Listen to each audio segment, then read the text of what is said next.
Em 2016, a campanha 10 Medidas contra a Corrupção ganhou outra dimensão ao ser encaminhada ao Congresso Nacional e virar projeto de lei de iniciativa popular. Mas já no apagar das luzes do ano, o projeto foi votado pelos deputados com tantas modificações que pouca coisa restou da ideia inicial. O texto segue agora para análise e votação no Senado Federal.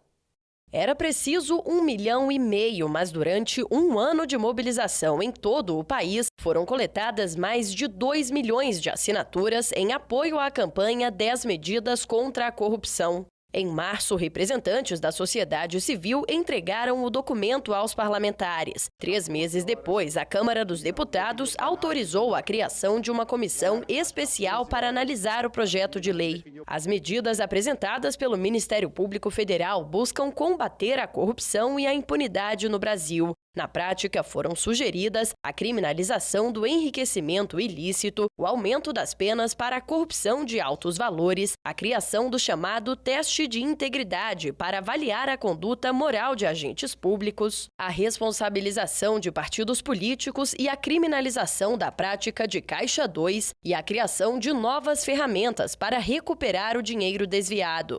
Quando chegou ao Congresso Nacional, o pacote anticorrupção contava com 10 sugestões de mudanças legislativas. Ao longo do ano, a comissão especial realizou reuniões e audiências públicas para analisar o projeto de lei. O Ministério Público Federal foi convidado a participar de uma delas e, na ocasião, procuradores da República se mostraram otimistas. Notamos um grande apoio dentro dessa comissão especial da Câmara dos Deputados em relação a essas 10 medidas. Isso nos entusiasma e demonstra que a Câmara dos Deputados está bem atenta a esses anseios populares. Hoje o ambiente no país é favorável a reformas. Nós temos uma conscientização da população em relação à necessidade de lutar contra a corrupção. A corrupção foi apontada como o principal problema do país. Nós temos uma energia boa gerada pela Lava Jato, nós vemos as instituições funcionando, o que nos leva a ver que o Brasil tem sim jeito, a hora é agora, e nós temos ainda que retornar à essência da identidade de cada instituição. A essência da identidade do Congresso Nacional é de representar a sociedade. Nós vemos a sociedade buscando a cura contra o câncer da corrupção. Depois de idas e vindas, a comissão decidiu aprovar o projeto de lei por unanimidade. O texto do relator Onyx Lorenzoni foi levado para votação no plenário da Câmara. Os parlamentares fizeram alterações significativas e das 10 medidas originais propostas pelo Ministério Público Federal, apenas 4 foram mantidas e com modificações. No texto que saiu do plenário da Casa Legislativa, só permaneceram as medidas de transparência a serem adotadas por tribunais, a criminalização do Caixa 2, o agravamento de penas para corrupção e a limitação do uso de recursos para atrasar processos. Os deputados retiraram do projeto a tipificação do enriquecimento ilícito, as mudanças na prescrição de crimes e a facilitação do embargo de bens resultantes da corrupção. Nenhuma delas constitui jabuticaba, nenhuma delas é invenção brasileira.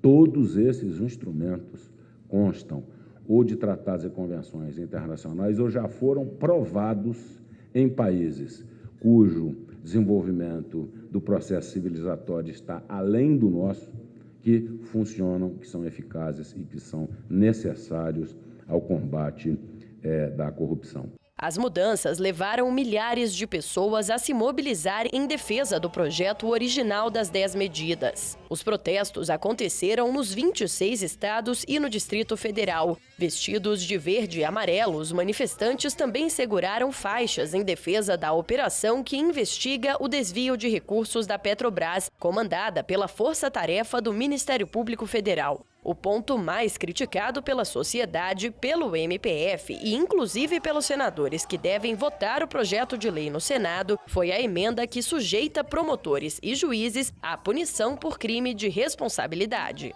Essas medidas elas foram partidas, elas foram ignoradas, houve uma verdadeira destruição de um pacote que poderia representar um divisor de águas na justiça brasileira, na sociedade brasileira. Uma medida que não atende ao anseio da sociedade, não atende ao anseio de um sistema que quer se tornar mais eficiente no combate à corrupção. O que existe lá no Senado Federal é uma deturpação das 10 medidas, embutido no projeto uma medida clara, para criminalizar aqueles que foram os autores das 10 medidas, que foi o Ministério Público, os procuradores da República, aqueles que estão na vanguarda do combate à corrupção.